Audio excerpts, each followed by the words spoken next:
These are all the paperwork for the borough. Let's No, but- hold off on that too. Oh, those have to be signed? No, Steve was saying, I think we can go ahead and sign them and just make an administrative page change. Because if the rate is just wrong on the first page, it's a typo on the first page, you can sign it and then they just I replace wanna, the first I page. wanna have an opportunity to look at Right. each one of these now, just to see what's on there. Let's move ahead so John can go home. Okay. Mr. Chairman, I move to sign the October 3rd, 2011 town meeting warrant. Second. Motion by Mr. Prisco, seconded by Mr. O'Leary. Any discussion? We will be reviewing the entire warrant, but this is the posting. It's to be the done posting, tonight. right. On the motion, all in favor? Aye. Opposed? Unanimous?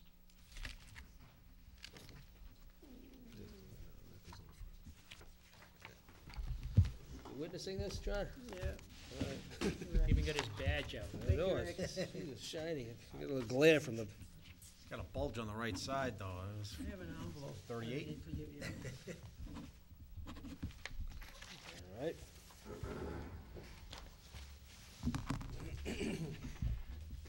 Mike, sign it? I did. Yeah. Thank you.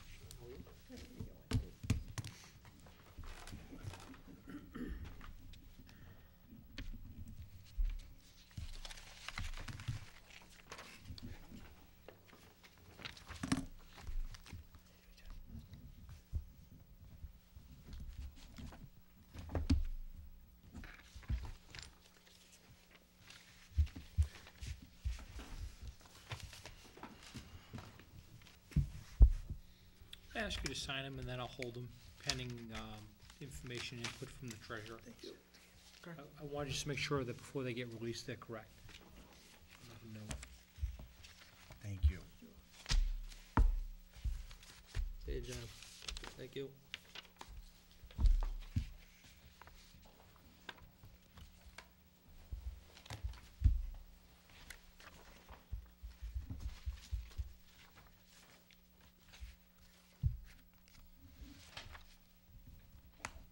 You all set? Yes, sir. We're gonna review October town meeting warrants. It's a complete copy of it in the packet. And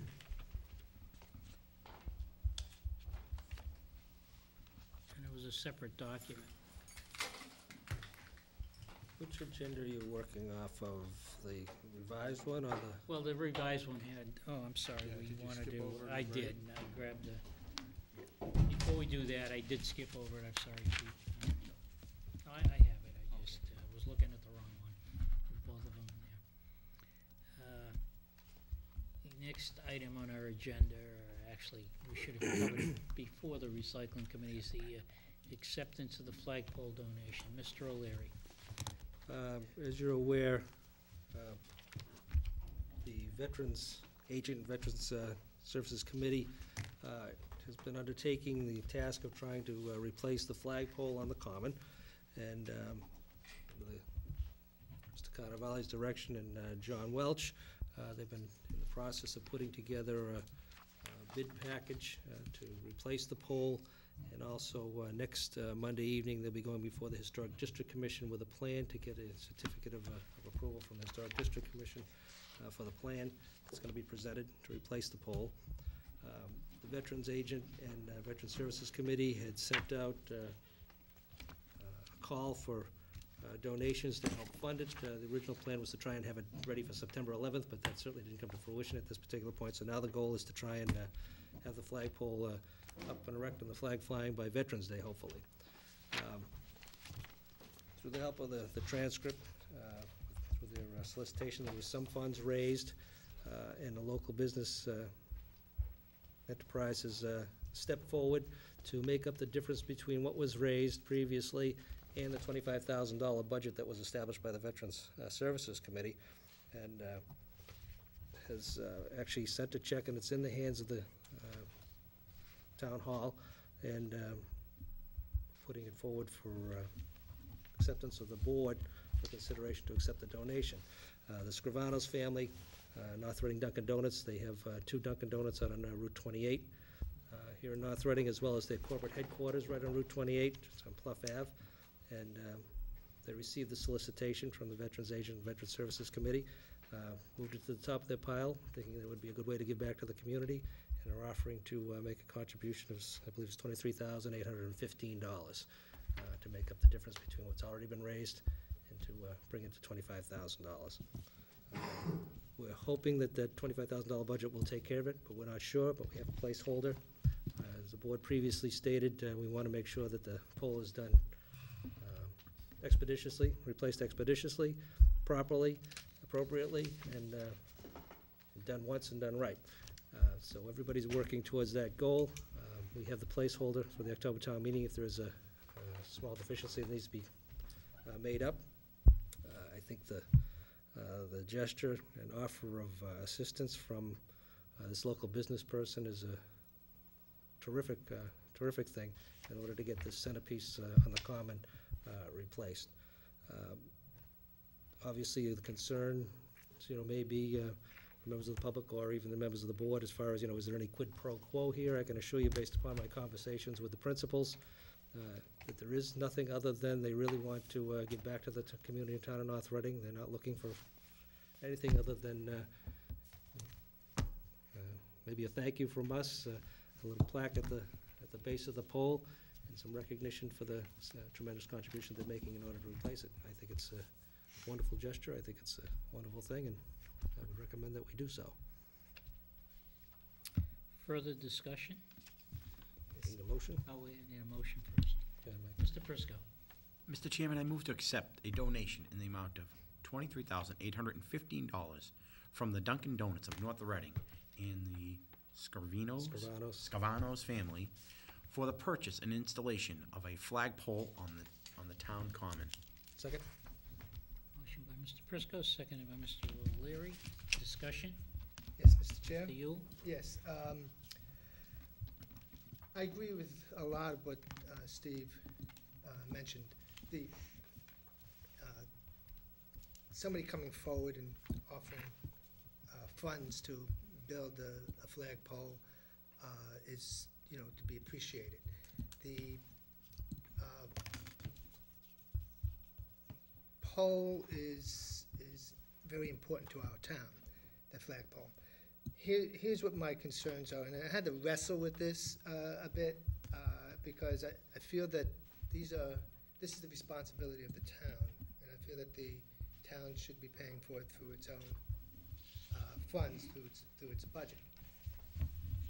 The concerns that I have is probably more perceptive by people. I think that the donation by a company is usually it's benevolent, but we're not sure. And a flagpole or any structure in the town becomes a responsibility of the citizens of the town paid through its taxes.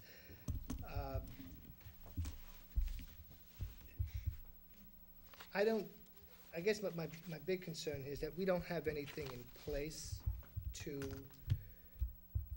make sure that going forward, that the company, or not the company, I'm sorry, that the process is for the town is protected, because businesses have to go before either the CPC, the zoning board, and us as well, and they may need a variance and so on.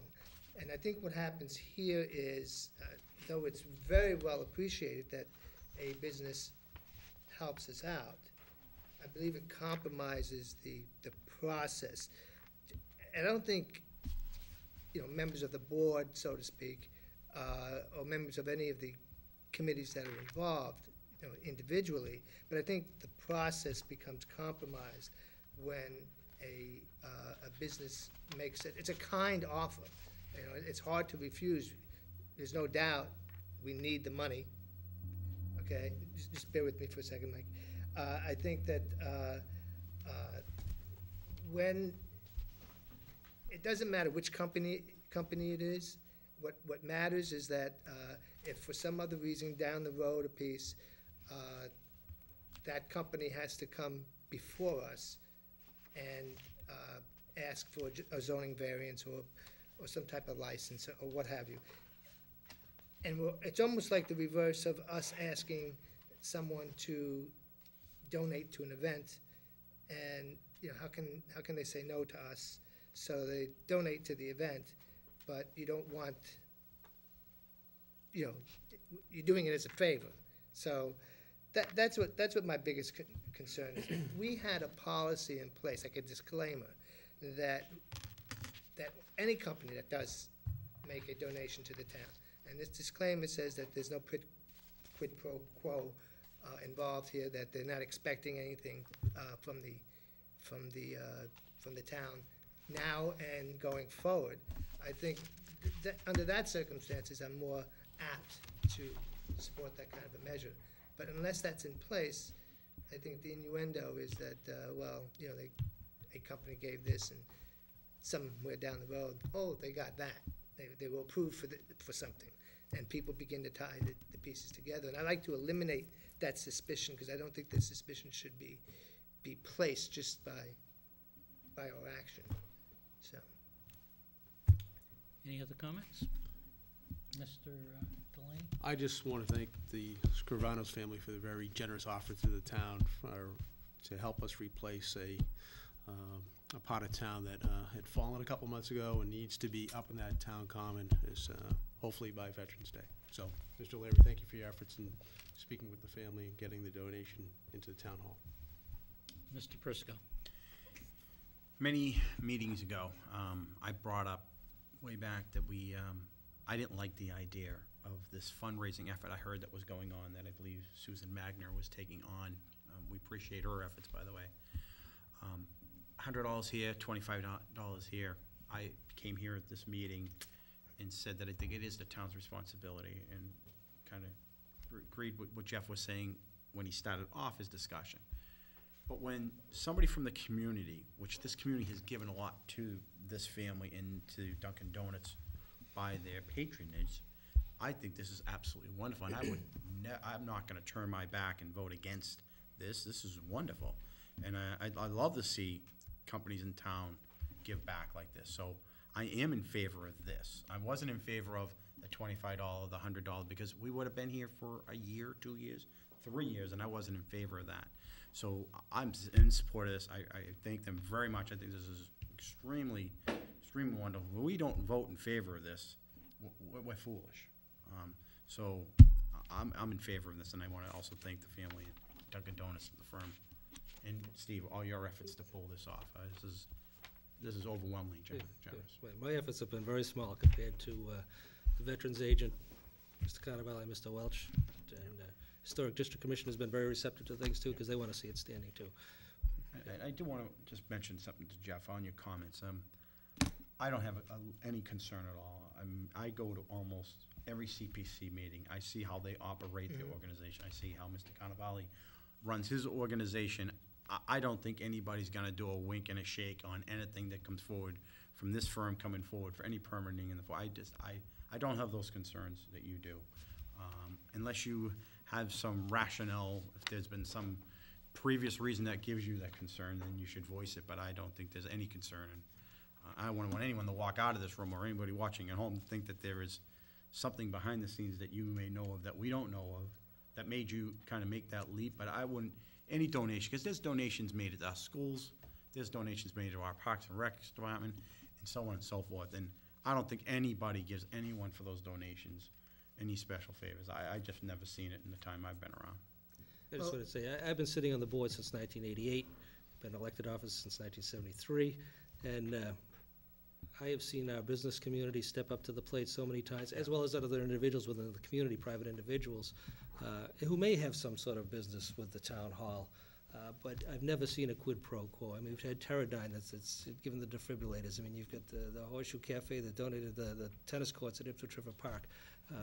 We have, so I could keep on going. We have numerous members of the business community, Moynihan Lumber over the years have supported the people who are buying the signage down at the the field to help support,